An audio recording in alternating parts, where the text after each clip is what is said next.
Halo semuanya, kembali lagi bersama saya Ahmad Azhari di mata kuliah Teknologi Informasi Perbankan Syariah. Pada pertemuan kali ini kita akan membahas terkait dengan pengantar teknologi perbankan.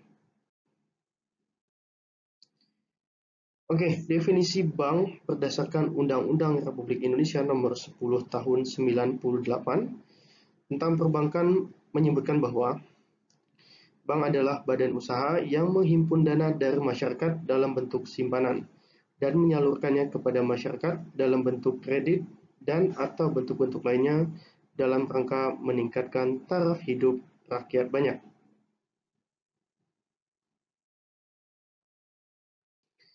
Asal mula kata bank berasal dari bahasa Italia, yakni banca, yang berarti uang, yang menurut sejarah perbankan dimulai dari jasa penukaran uang di atas meja.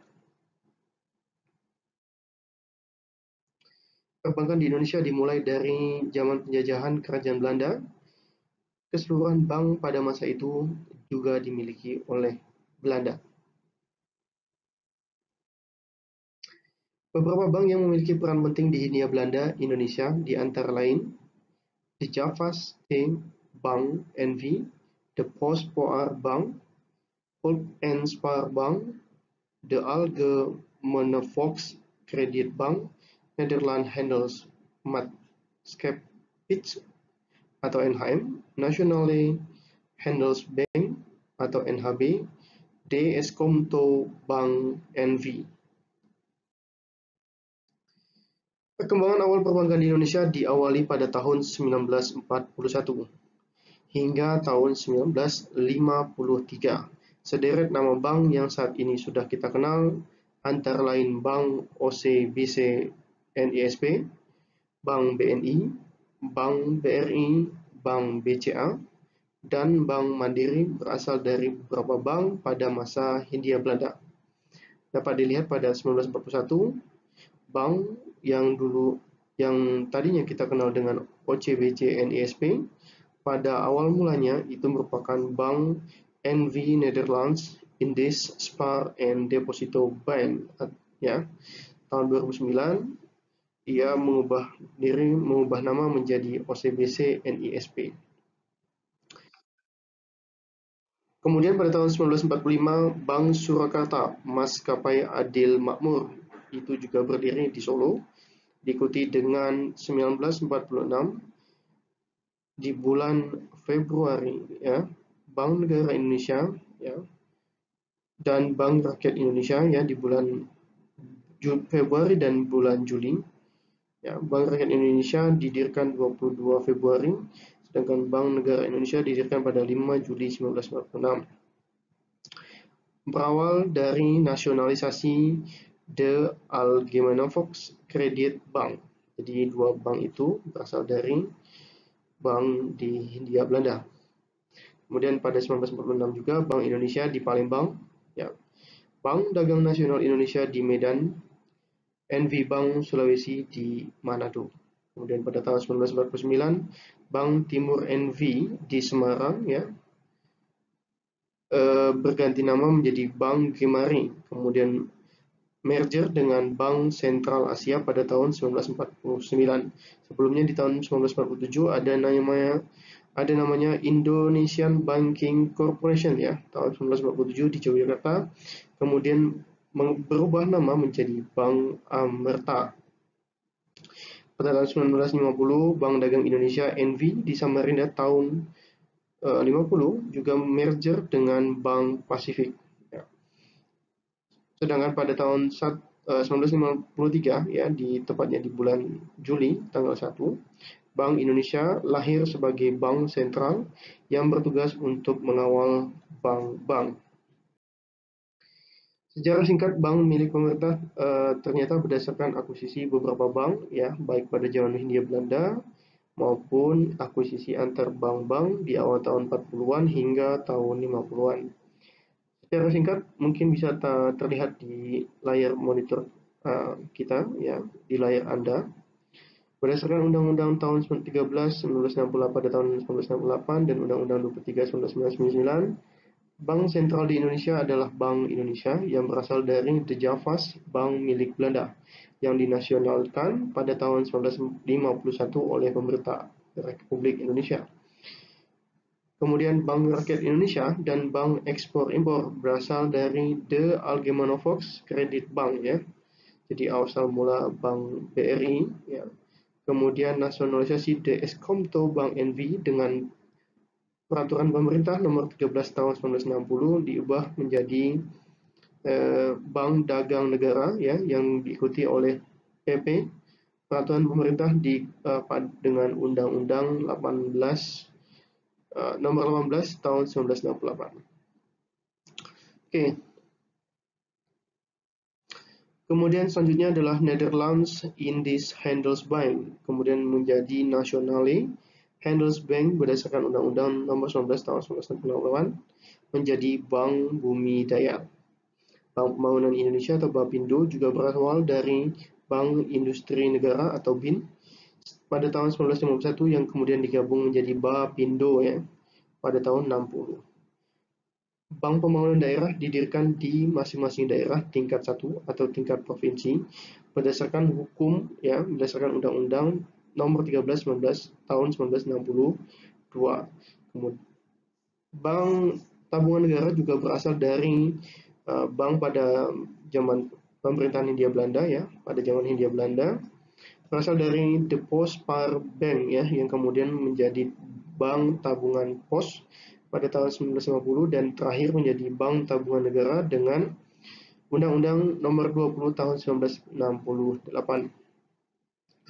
Yang terakhir adalah Bank Mandiri. Ini merupakan hasil merger ya antara Bank Bumi Daya atau BBD, Bank Dagang Negara atau BDN, Bank Pembangunan Indonesia atau BAPINDO, dan Bank Ekspor-Impor Indonesia atau Bank Eksim.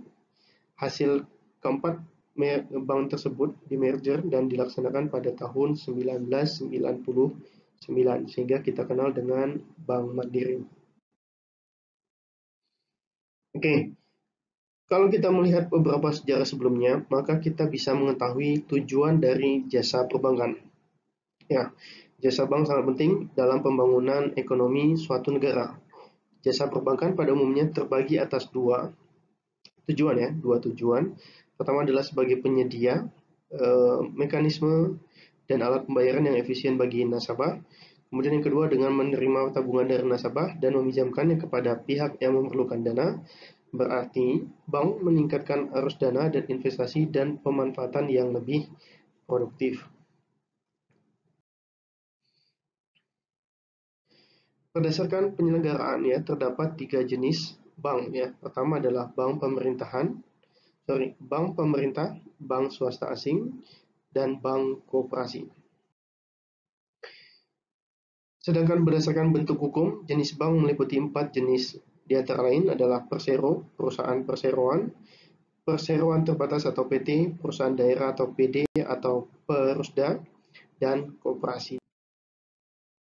Dan jenis bank berdasarkan fungsi dibagi menjadi 3, yakni bank sentral, bank umum, dan bank pengkreditan rakyat. Penerapan teknologi sistem informasi keuangan difokuskan pada pengolahan data keuangan, pelayanan jasa perbankan secara elektronik, pembangunan infrastruktur telekomunikasi yang bertujuan untuk meningkatkan efektivitas dan efisiensi dalam pelaksanaan tugas dan pelayanan kepada masyarakat. Teknologi perbankan saat ini tidak lepas dari peran penerapan teknologi sebelumnya. Tercatat ada 4 revolusi yang berkembang, di antara lain adalah revolusi tahap 1, tahap 2, tahap 3, dan tahap 4. Dapat dilihat pada slide ini. Pada tahap 1, di mana nasabah masih menyimpan dan mengambil uang di cabang terdekat, penggabungan data dari satu bank ke bank yang lain atau satu cabang ke cabang yang lain menggunakan telepon ya, menggunakan telepon. Kekurangannya adalah jam buka kantor. Jadi jika nasabah ingin melakukan transaksi, maka harus menunggu jam buka kantor. Yang kedua adalah jarak ke cabang ya, antara rumah nasabah ke cabang itu sangat jauh ya. Kemudian pada revolusi kedua, tahap kedua, maka mulai ada ATM ya, di mana kalau kita kenal dengan anjungan tunai mandiri selama ini ternyata ATM adalah automatic teller machine ya. Jadi mesin-mesin yang menjadi salah satu alternatif pengganti teller ya. Kunjungan ke cabang mulai berkurang saat ini pada tahap kedua ya. Kemudian pada tahap ketiga mulai berkembang SMS banking ya, mobile, kemudian internet banking ya. Pada tahap keempat mulai muncul digital banking di mana banking everywhere ya, seperti e-money, e-wallet ya. Kemudian pembuatan akun baru ya, pembuatan rekening baru itu dapat dilakukan dengan digital banking ya. A banking is no longer somewhere you go. It's something you do. Banking everywhere, never at bank. Itu kata Brad King ya, seorang penulis author of Bank 4.0 ya. Brad King ini juga cukup aktif dalam menulis buku terkait dengan evolusi perbankan ya, dimulai dari author of Bank 2.0, author of Bank 3.0 hingga author of Bank 4.0. Oke, kalau kita bicara terkait dengan produk perbankan saat ini, tentulah kita sudah cukup mengenal beberapa produk berikutnya. Mobile banking, internet banking, SMS banking, ATM, hingga e-money ya. Pada pemaparan selanjutnya kita akan membahas satu persatu ya, sekilas saja, satu persatu terkait dengan produk-produk perbankan. Yang pertama, itu adalah ATM. Seperti yang tadi saya sampaikan adalah automatic teller machine ya, bukan anjungan tunai mandiri. Walaupun selama ini kita lebih kenal di Indonesia dengan anjungan tunai mandiri. ATM bertujuan untuk menggantikan teller bank dengan beberapa fungsi ya, seperti pengecekan rekening, penarikan uang tunai, pembayaran tagihan, pembelian pulsa hingga transfer tunai bank, baik sesama maupun antar bank di mesin ATM ya. Ini merupakan evolusi tahap kedua, ya, evolusi 2.0 dari perbankan. How customer behavior and technology will change the future of financial services. Itu kata si Brad King tadi. Oke, selanjutnya adalah produk yang dinamakan internet banking, yang merupakan salah satu produk bentuk ya evolusi bank 3.0. Nasabah bank tidak perlu lagi datang ke cabang ke bank untuk melakukan pengecekan saldo maupun penarikan uang di mesin ATM. Why banking is no longer somewhere you go, but something you do. Nah, seperti itulah kata breaking untuk evolusi tahap ketiga. Nasabah cukup melakukan aktivitas perbankan melalui jaringan internet. Oke, kalau kita melihat berdasarkan jenis kegiatan internet banking dapat dibagi menjadi 3 bagian ya. Di antara lain, informational internet banking, communicative internet banking, transactional internet banking. Ya. Nah, di sini salah satu bentuk lainnya adalah mobile banking ya, merupakan produk lain dari evolusi 3.0 perbankan. Salah satu layanan yang dapat diakses langsung oleh nasabah melalui telepon seluler ya, dengan menggunakan menu-menu yang tersedia di SIM card dan menggunakan SMS.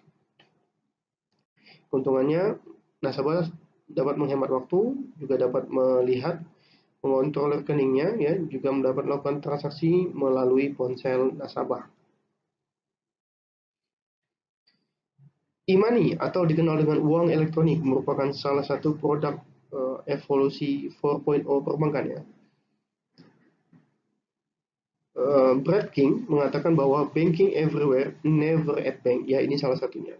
Di mana uang yang digunakan dalam transaksi internet dengan cara elektronik. Ya. Jadi uang yang digunakan dalam transaksi internet dengan cara elektronik. Biasanya transaksi ini melibatkan penggunaan jaringan komputer seperti internet dan sistem penyimpanan harga digital atau e-money ya. Tidak lagi dalam bentuk fisik, tetapi dalam bentuk digital. Salah satu praktek contoh elektronik adalah electronic funds transfer yang seperti dapat dilihat pada gambar di sebelah ini ya. Dompet digital, bentuk lain dari produk evolusi 4.0 e-wallet atau yang biasa kita kenal dengan dompet digital saat ini dianggap sangat praktis, aman, cepat, dan menawarkan banyak keuntungan. Pemakaian transaksi elektronik dengan menggunakan aplikasi dompet digital atau e-wallet sangat meningkat dalam 2 tahun terakhir. Ya. Transaksi ini juga dianggap lebih aman dan sesuai dengan protokol kesehatan, terutama pada saat COVID-19 yang masih belum usai.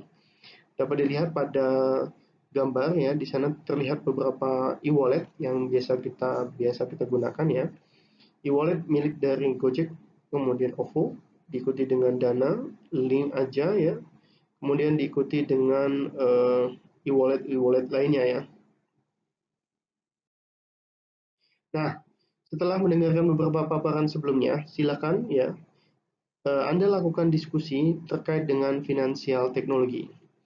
Sertakan gambar, ilustrasi ya, dan referensi sumber ya untuk ditambahkan pada tugas ini. Diskusi silakan dilakukan terkait diskusi ini silakan ditulis saja ya, ditulis dalam Word, kemudian ditulis melalui menggunakan komputer saja, kemudian disimpan dalam bentuk PDF ya, kemudian nanti silakan kumpulkan tugasnya di Google Classroom ya. Terkait dengan apa yang kalian dapatkan hari ini, silakan berikan tanggapan maupun komentarnya di komentar baik di YouTube, Google Classroom maupun di WhatsApp group. Oke, kita lihat bagaimana tanggapan Anda ya kaitannya dengan nasib perbankan di Indonesia ketika finansial teknologi sudah semakin berkembang pada saat ini.